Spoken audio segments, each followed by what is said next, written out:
역대상 28장과 29장이 오늘 함께 통독할 본문입니다. 어느새 역대상이 마무리되어 가는데요. 역대상을 읽어가면서 계속 염두해야 될 것은 그 역대기의 청중입니다. 역대기의 청중은 포로 가운데 돌아온 공동체이고 그 시점은 대략 성전을 지은 이후로 학자들은 추정을 합니다. 사실은 돌아온 것, 그 바벨론에서 정착한 가운데 아무것도 없는 예루살렘을 돌아온 것만 해도 대단한 거죠. 고생길이었습니다. 그런 가운데 어렵게 성전을 지은 것도 참 잘한 일입니다. 그런데 문제는 그 뒤입니다. 그들에게는 어떤 기대감이 있었습니다. 이렇게까지라도 하면 하나님이 우리에게 복을 주셔서 다윗의 영광을 회복시켜 주시지 않을까라는 마음들이 있었던 것이죠. 그런 가운데 역대기의 청중들에겐 그런 기대감이 있었지만 현실은 그렇지 않았던 겁니다. 그런 상황 속에 놓인 이 역대기 청중들에게, 포로 가운데 돌아온 자들에게 역대기 상하는 다시 한번 그들의 용기를 격려하고 회복의 삶을 이끌어가고 있는 것들을 보게 됩니다. 지치지 말라는 것이죠. 그런 가운데도 하시는 하나님이 일했다는 것입니다. 그러면서 다시 한번 본질이 뭔지를 이야기를 합니다. 오늘 특별히 28장, 29장은 이제 다윗이 이제 늙어서 물러나는 시점에 솔로몬을 왕으로 세우고 그리고 그에게 이제 성전 짓는 소명이 주어졌음을 모두 앞에 공표하고 또 솔로몬에게도 그 일의 중요함을 다시 한번 강조하면서 다윗이 무엇을 준비했는지 그에게 무엇을 전하는지를 전하는지에 대한 내용이 나오고요. 그리고 그 모습을 온 백성들이 함께 기뻐하면서 자원하여 헌신하는 모습이 나옵니다. 다윗이 이렇게까지 성전을 위해서 애썼구나. 그래서 그것을 보고 다윗이 기뻐합니다. 그래서 모든 자를 크게 하시고 존귀케 하심이 하나님 손에 있습니다. 라고 고백하면서 오늘 본문 우리가 읽었던 이제 내용을 읽은 겁니다. 이 여러 이야기들을 하고 있지만 여러분 29장에서 우리가 방금 읽었던 내용 중에 역대기 청중들이 들어야 했다면 어떤 말을 들어야 했을까요? 저는 오늘 18절에 이 말씀이 다윗의 그 기도가 오늘 그들에게 꼭 들려졌을 내용이 아닌가 싶습니다. 그게 다른 것이 아니라 18절 하반절을 보십시오. 다윗이 이렇게 기도합니다. 하나님, 우리의 조상들 아브라함과 이삭과 이스라엘 하나님 여호와 우리 주께서 주의 백성의 심중에 이것을 영원히 두게 해주십시오. 이것은 바로 17절이고 17절은 백성들이 단순히 헌신만 한 게 아니라 그 안에 하나님을 기뻐함이 있었다는 겁니다. 중심에 행위 이전에 그 동기가 하나님을 향하고 있었던 것이죠. 그러면서 18절 이렇게 말합니다. 그 마음을 늘 준비시켜서 주께로 돌아오게 해주십시오. 주께로 돌아오게 해주십시오. 역대기 청중들에게 마치 이렇게 말하는 것 같습니다. 예루살렘으로 돌아온 거 잘했다. 그런데 주께로 돌아오지 않으면 의미 없다. 이렇게 얘기를 하는 겁니다. 우리가 신앙생활을 하다 보면 내가 이렇게까지 애썼는데 이렇게까지 수고했는데 우리의 행위가 크게 보일 때가 있습니다. 그때 되물으시는 거죠. 혹시 그렇게 서운하고 섭섭해하는 그 이유 중에 하나가 너희들의 마음에 혹시 주께로 그 마음이 향하지 않아서 그런 거 아닐까 이야기를 하고 계시는 겁니다.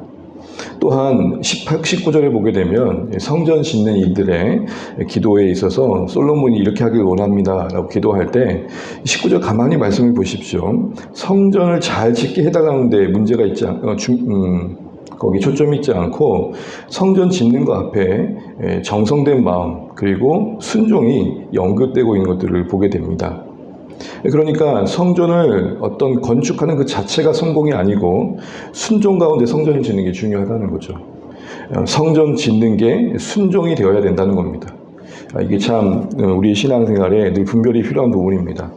예배가 예배되는 것, 우리의 섬김이 섬김되는 것, 그 본질이 무엇이냐라는 이야기를 지금 다시 한번 하고 있는 겁니다. 역대기 청중들이 성전을 그 어려운 가운데 지은 거 잘한 겁니다. 그런데 성전을 짓는 것보다 더 중요한 건 성전 짓는 그 일이 순종이 되어야 된다. 그 얘기를 다시 한번 오늘 이 말씀을 통해 들려주게 하시는 거죠. 성전이 순종이 된다는 건 뭘까요? 우리 잠깐 28장 19절을 같이 한번 읽어보겠습니다. 28장 19절입니다. 같이 한번 읽어볼게요. 다윗이 이르되 여호와의 손이 내게 임하여 이 모든 일의 설계를 그려 나에게 알려주셨느니라. 아멘.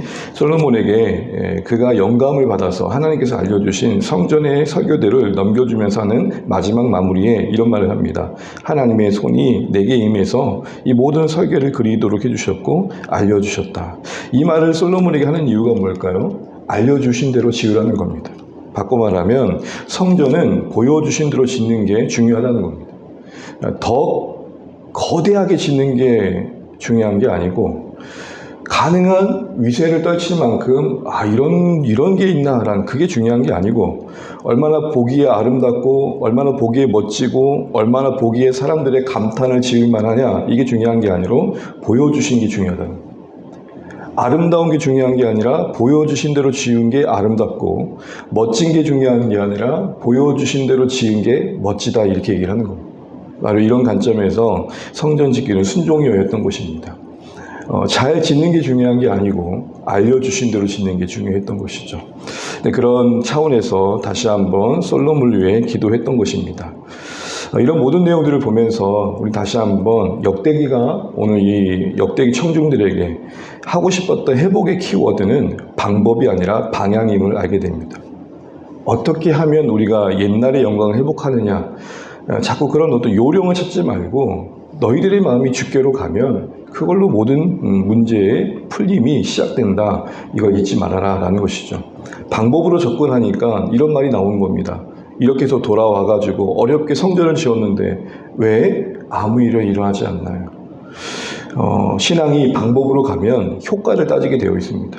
우리가 이렇게까지 했는데 열매가 뭡니까? 여러분, 우리가 신앙의 본질을 놓치면 안 되겠습니다. 방법이 불필요하다는 게 아닙니다. 최대한 하나님을 섬기는 데서 우리는 효과적인 방법을 찾는 건 마땅한 바입니다. 그런데 본질은 방법이 아니라 방향이 어디로 가고 있냐면 오늘 이 말씀을 한마디로 말하면 주께로입니다. 주께로. 오늘 이 주께로라는 이 방향성이 주께로 돌아옴이 없다면 오늘 이들이 어렵게 돌아와서 성전을 짓는 것도 사실은 본질로부터 벗어난 행위임을 말씀하고 있는 거죠. 말씀을 맺겠습니다. 이제 다윗이 모든 것을 정리하는 가운데 솔로몬에게 성전 지음의 소명을 부여하고 그가 어떤 준비를 했는지를 나누면서 중요한 본질을 말합니다. 그 가운데 성도들이 이스라엘 백성들이 헌신을 하면서 기뻐하는 그 모습, 그 중심에 하나님의 기뻐함이 있었던 거. 그러면서 기도하죠. 하나님, 이 마음이 이스라엘 내내 간직되게 해주십시오. 그 말은 이스라엘 역사 한 부분인 이 역대기 청중인 귀환하여 돌아온 이들에게도 해당됐던 겁니다. 그러니까 돌아보라는 거죠. 너희는 방법을 찾고 있니? 아니면 그 방향이 하나님께로 가 있니? 우리 신앙도 다시 한번 점검되는 오늘 말씀 되셔서 나는 어쩌면 복을 받기 위한 방법을 찾고 있는지 아니면 내 마음의 중심이 주께로 가는 그 일에 온 마음을 쏟고 있는지 돌아보시면서 우리의 신앙이 본질을 지키고 또 하나님 기뻐하신 방향으로 나아가면 좋겠습니다. 주께로 가는 우리의 마음, 주께로 향하는 우리의 심령, 이것을 구하며 우리의 하루를 시작하시는 복된 한 날 되시길 바랍니다. 기도하겠습니다.